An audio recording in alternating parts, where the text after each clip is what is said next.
So I'm gonna watch another oversimplified video. Woo! Yeah. Okay, so I'm sorry for what's going on with the echo. I'm trying to fix that. I don't.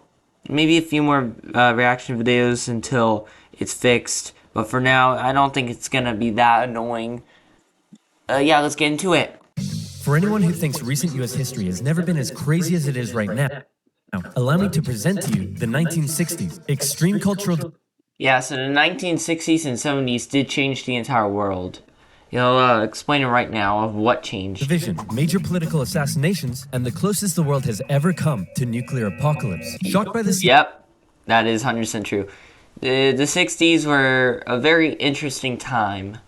The world had changed enormously. CIA's intrusive methods for putting down socialism in Latin America. A certain Fidel Castro met with a certain Che Guevara in a bar in Mexico City, and the two of them decided they should grow some awesome beards and overthrow the Cuban government, which is exactly what they did. Cuba had been America's summer playground, and America didn't like seeing a communist regime being set up in its own backyard. So the US immediately began training up Cuban exiles to invade Cuba and overthrow Castro. However, as the day of the operation came closer, Kennedy wanted to conceal any US involvement in the I think that was the biggest mistake on foreign policy from him.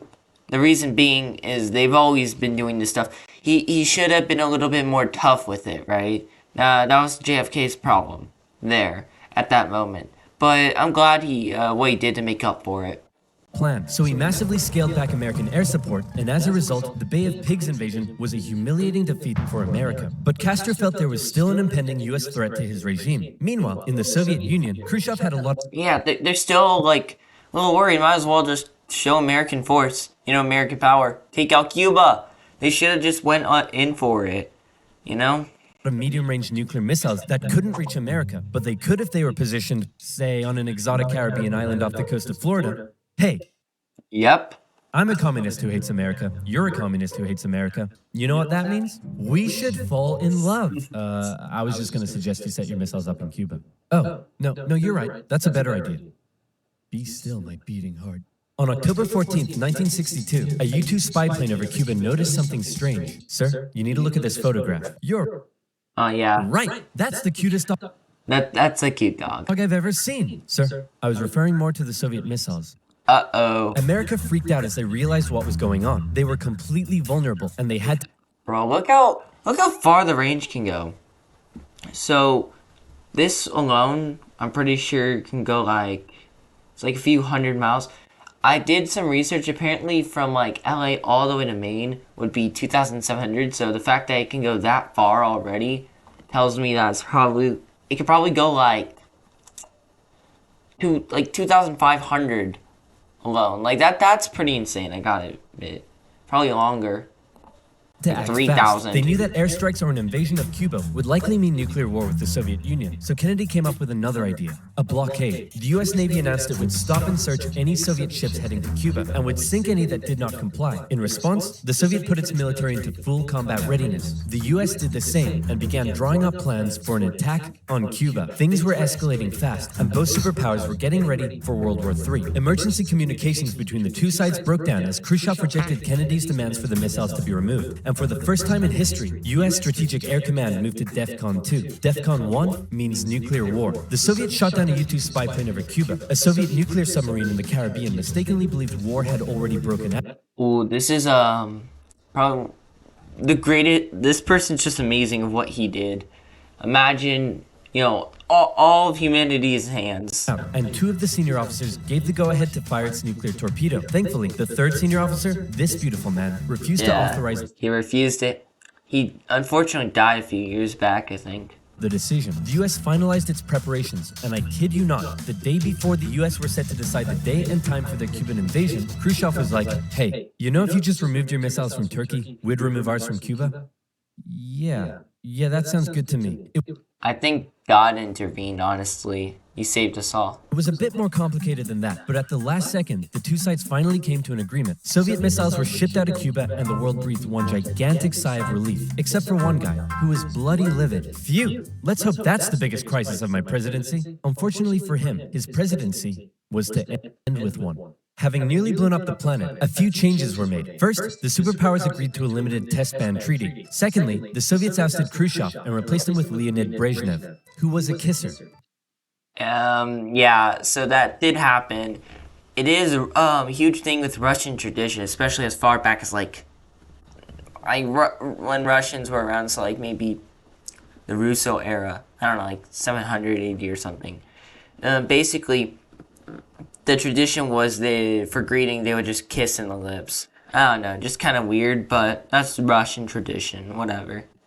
He liked to kiss. Both sides were deeply concerned at the prospect of nuclear war, but still, the arms race raged on throughout the 60s and 70s. US intelligence worked out that the Soviets' nuclear arsenal was not as powerful as they previously thought, but in fact, it was America that held the advantage. ABMs and MIRVs were developed, and the doctrine of MAD. If both sides knew they would be completely destroyed by a nuclear war, neither would risk starting one. But even without war, the world was already feeling the effects of nuclear weapons. In 1966, above the pleasant town of Palomares in Spain, a US bomber collided with a tank in mid-air, and 4 hydrogen bombs fell and landed near the town below. It hasn't exploded, so I'm sure everything's fine. Whoa, boy. Hey, I wouldn't eat that if I were you. Okay. What were you gonna do today? Go for a swim? Yeah, I wouldn't. Sorry to interrupt here. I just want to give a quick commentary. So, yeah, this is 100% true on this, but what's interesting is how it didn't just blow up. Imagine if they like blew up. That would have just obliterated Spain. Oh my, this is kind of crazy. Are you breathing right now? Yeah. Yeah. I wouldn't. I wouldn't. It took the Americans 2.5 months to find one of the bombs, which had gone missing in the ocean. This was the 14th time America had lost a nuclear Wow, 14. Really? 14? bomb since 1950. Nobody knows how many bombs the Soviet Union lost. So sleep well tonight. Yeah, sleep well. I think there's a bomb under my bed, so that's interesting. After Kennedy's assassination, Vice President Lyndon B. Johnson took over, and he inherited a developing crisis in the East, Vietnam. Back in the 50s, Oh no, the Vietnam War. Brutal. the Vietnamese had kicked their French colonizers out once and for all, and the country was divided into two. In the north, a communist regime, and in the south, an anti-communist regime. Both were led by very sweet-looking old men, but don't let that deceive you. They were both ruthless dictators, and both dreamed of reuniting Vietnam under their own regime. So the north established the National Liberation Front, also known as the Viet Cong, to carry out a campaign of guerrilla warfare in the south with Soviet support. The US sent advisors to help train the South Vietnamese to deal with the threat, but President Diem's brutal policies pushed more and more South Vietnamese to support the Viet. So, here's the problem with the Vietnam War. I feel like this was just a war where either way it would have been terrible, because on one hand, you just give up. That would make a lot of people angry, and you would be seen as weak, right? And then on the other hand, right, you'd be seen as you fight but you're not winning, right? So I'm just saying either way, it's a lose-lose situation. And the Vietnam War felt kind of like Korea, North and South Korea. Viet Cong. And over the next decade, the situation escalated to a breaking point. America feared the domino effect. That is, if South Vietnam fell to communism, would Cambodia be next? Then Laos? Thailand? Burma? India? LBJ had to make a choice between losing South Vietnam or sending in the troops. And so in they went. From 1965, America found itself in a The big problem with it was they just rushed in. They just brought themselves in. They weren't really prepared. I feel like if I were the president at that time, I would have got the troops to, I would get our own type of Viet Cong troops, and they would use their kind of surroundings there. I would have, also did some more tactics, built a bunch of tunnels, and yeah, I would have played by, fighting fire with fire. a war unlike anything it had ever fought before. Let's play Spot the Viet Cong Soldier. Did you see him? Of course not. That's because millions of young American men were drafted and sent to fight. Wait, is there actually a Viet Cong soldier? Imagine there was one here. Oh, I think I see him. I don't know. It's somewhere.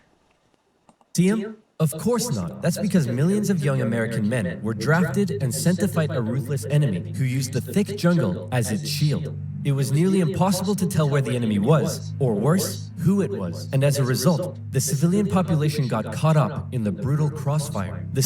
If I were president, I would make sure there wouldn't be as much casualties there. It's there's a difference between just saying it and actually doing it. It's much more complicated than that. I understand, but I would have tried to find some way. I feel like that would have been best because these people don't deserve to be ruled in communism. The city of Saigon found itself under regular attack, and America launched a bombing campaign in the north during Operation Rolling Thunder. The Viet Cong used the Ho Chi Minh Trail running through Laos and Oh yeah, if you were to cut off that trail, I think that would have really made things much better. We should have I think either bombed it or just kept on bombing North Vietnam. Cambodia to supply the campaign. It was a long and brutal war, and I could never do it justice in this video. But in terms of the Cold War, Coming eventually. Vietnam was probably the biggest of many, many global conflicts that signaled a turning point. Under the threat of nuclear war, the two superpowers began working to make their relationship more constructive, and as a result, their ideological battle shifted away from the potential of direct conflict and more towards attempting to influence smaller proxy wars around the world. Yeah, so that's like a proxy war. Yeah, I don't really have too much on that. I don't know about the proxy war specifically. I know the first one was obviously South Korea, then Vietnam. All these was started to kind of just roll up and happen. In the Middle East, the Soviet Union provided aid against Israel during the Six-Day War, and then again, Which they lost. when the US backed Israel during the Yom Kippur War. In Africa, Israel won those wars. That's why I feel like Israel's independent. I feel like they are their own country. I recognize them as it. I don't think Palestine is a country. Palestine, I have no clue. They're not a real country, honestly. They're just more of like a state thing trying to be free, in my opinion. But if they were to win a war, I would be willing to say that they are a real nation.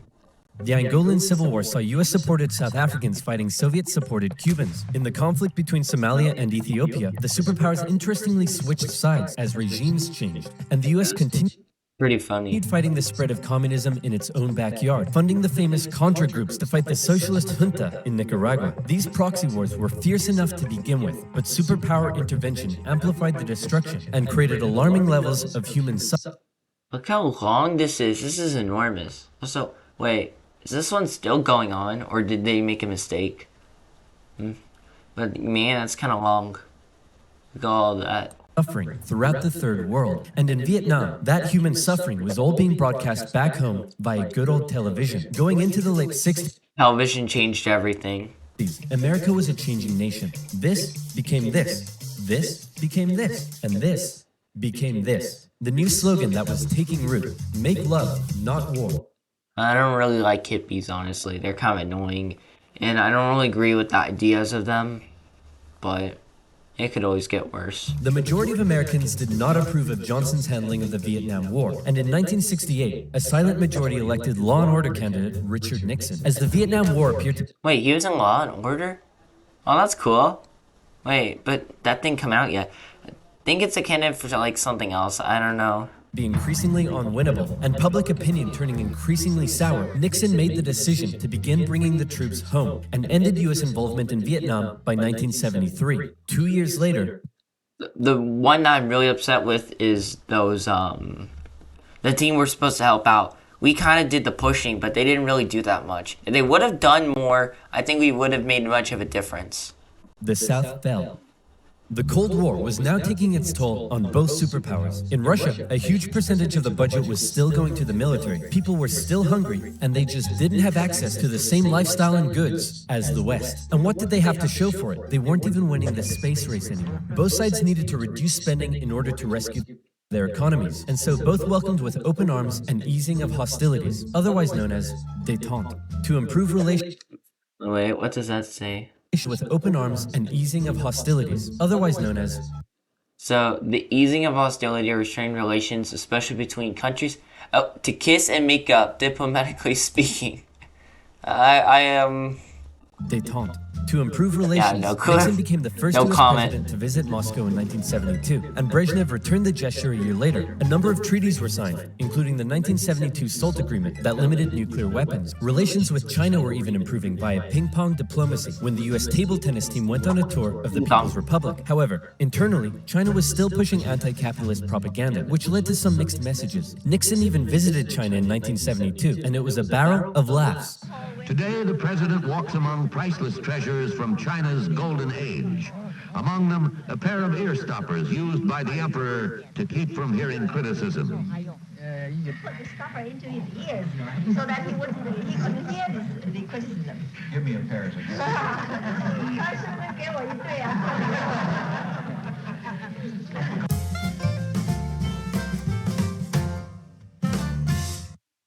It's also super ironic because he's a Republican, and the Republicans were really like, they weren't really for diplomacy. You know, like if JFK were still around from that time and got elected, he did this, he would be seen as like really idiotic because he's, you know, Democrat, and they would think he's just being really soft.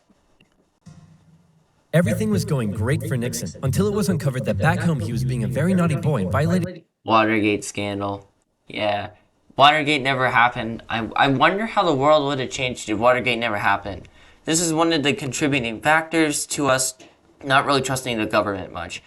You know, the government's not really the best, even like before Watergate.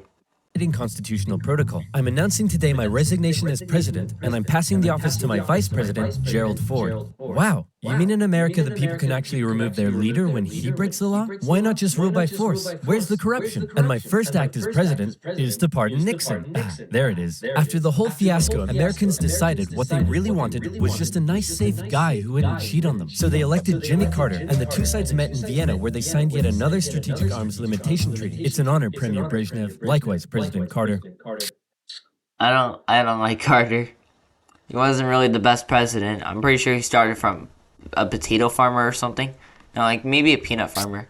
Please don't do that. But that's not to say there was no longer I paused in such a weird any moment. tension between the two sides, because there was. Heaps of it. Once again, the Soviet Union put down further attempts at reform and rebellion in the Eastern Bloc. The Euro missile crisis saw new and improved classes of intermediate-range missiles being deployed in Europe. In 1979, the Soviets thought it would be a good idea if they had their own Vietnam and invaded Afghanistan to prevent a US-sponsored Islamic insurgency. And Oh, and about that war, guess what?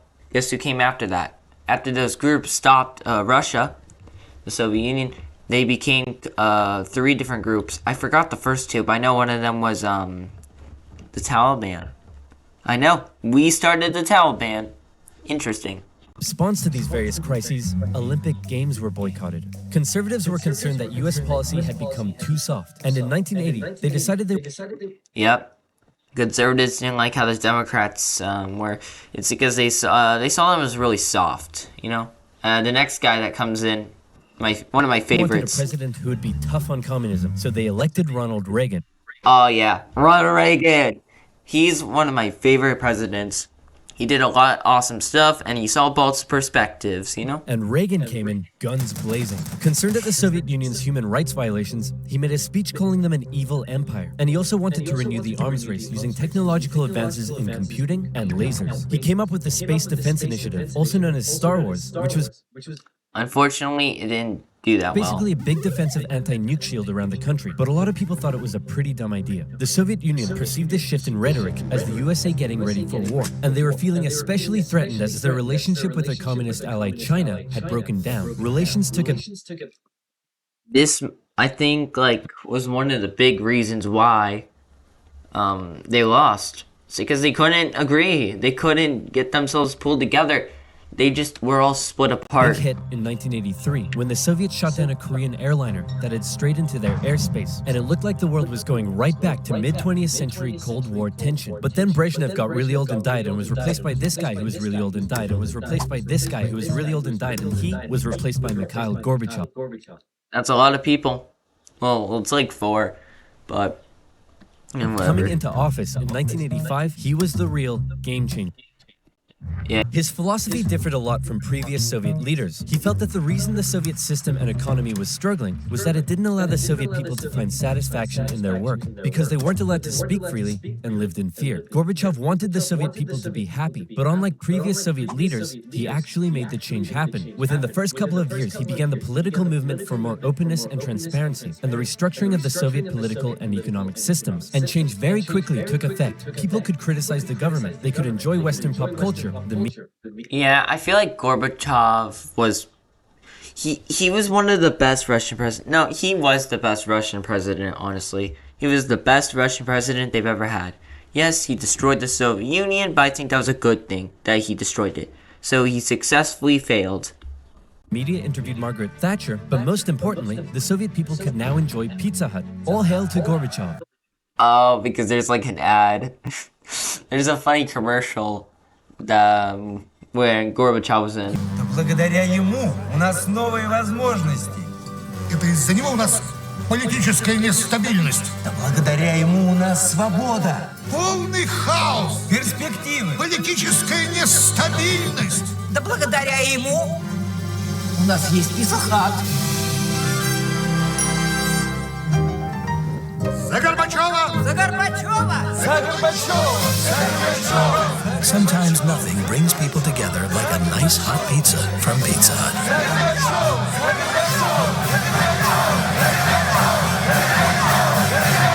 He also knew that the arms race needed to end in order to rescue the Soviet economy, and a positive relationship with the West must be established. Constructive dialogue reopened and resulted in the INF Treaty, which saw all intermediate-range missiles eliminated. Imagine if Ronald Reagan was in the time of like 1960s. You know, he had to deal with Cuba. Oh my, I wonder what would happen. Because he called it an evil empire. Now it's like it became good by the time he could have done, could have like put some good old criticism on the empire. Which was huge. Reagan's tone towards the Soviet Union began to soften, and Yeah, maybe evil isn't the right word. things were looking up. But what would these reforms mean for the Eastern Bloc? For decades, the Soviets had been brutally suppressing any attempt at change. Now, would they be allowed? And that was the exact question on Hungary's lips when the Prime Minister visited Moscow. Gorbachev's response, he didn't necessarily agree with the reforms, but he wouldn't stop them either.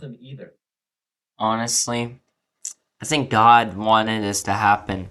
God He was made it prepared to all. let the Eastern He made it all Bloc happen. choose its own future. This was massive, and the Hungarian leaders began planning free, multi-party elections. Poland followed suit and also held elections in June. The anti-Soviet party Solidarity won 99 out of 100 seats in the Senate. But not just that. In Hungary, the barbed wire border between East and West was removed. The Iron Curtain was unraveling. But not all Eastern Bloc leaders were happy. Notably, East Germany was still ruled by a hardline Stalinist, Erich Honecker, and many East Germans were still eager to get out. They had been trapped by the Berlin Wall, but now they were doing the math. If they could travel to Hungary, and Hungary's border with the West was loosening, could they now make it to the West? That summer, East Germans decided Hungary was the latest top holiday destination. They traveled there in droves, and using various It was in the millions. That's so insane that so many people are in communism and tried to get out. methods, tens of thousands crossed the border into Austria and the West. Honecker was furious, and Bloc traveled to Hungary, but that civil liberties train had started rolling, and it wasn't stopping. Thousands more flocked to the West German embassy in Prague, where they stormed the fence around the embassy gardens, and a temporary I read a book on stuff like very similar to it. It was more about Syria, but it was very similar to what was going on here. refugee camp was set up. In September, deals were struck to allow the refugees to travel west via train. Back in East Germany, the people were running on a civil liberties high, and they wanted their next hit. Dissent was growing. Over time, demonstrations turned to mass protest, with plainclothes secret police officers doing their best to put down the dissent, but it had grown well out of their control. And worse, the biggest demonstration was yet to come. We're gonna put all of this down by force. Right, guys? Guys? Unfortunately, everyone had realized what he had not. This was bigger than them, and the entire East German Politburo voted him out of power. On November 4th, over 500,000 East Germans took to the streets of East Berlin. For many, there was still one big target left We gotta tear down that in their wall. sights. That damn wall. The pressure on the East Like, I don't know if he meant this on purpose, but when he said that damn wall, it as if like damn. the dams are a type of The wall. German government was too great, and on November 9th, they made a bit of a chaotic announcement that the travel ban between East and West was being lifted. The change wasn't meant to take effect until the next day, and crossing guards still had orders to shoot on sight any who tried to cross. But that night, huge crowds gathered at the crossing points, and the guards were overwhelmed. Yeah, once all those people, came there, like, what are they supposed to do anymore, right? They can't just shoot them down. Gorbachev wouldn't allow it, and the West would probably, it would just keep on going. People, once they got that taste of freedom, they're gonna keep on going. In an astronomically historic moment, after decades of family separation and travel restriction, the people were allowed to pass through. East and West Berliners couldn't believe it and celebrated together throughout the night. Some even How many there are. climbed the wall and began to topple it. The Iron Curtain That's crazy. I saw a video where they tear down the wall. It's just amazing what happened. had fallen, and a year later, Germany would be reunited. Elections in Bulgaria, a peaceful revolution in Czechoslovakia, and a violent one in Romania brought to an end communist authority in the Eastern Bloc. America decided it would be best if it just stayed away and let the change happen, as the anti-communist movement continued all the way back to Moscow. Gorbachev had given the people the freedom to demonstrate. Now, they demonstrated for an end to the communist single-party rule, and Gorbachev had to give in. For the first time in history, elections were held in which candidates not officially endorsed by the party were allowed to run. Ambitious rival of Gorbachev, Boris Yeltsin, led a growing democratic movement. Now things here get quite confusing, and the dissolution of the Soviet Union is a complicated topic. So believe me, this is oversimplified, but it went a little bit like this. Yeah.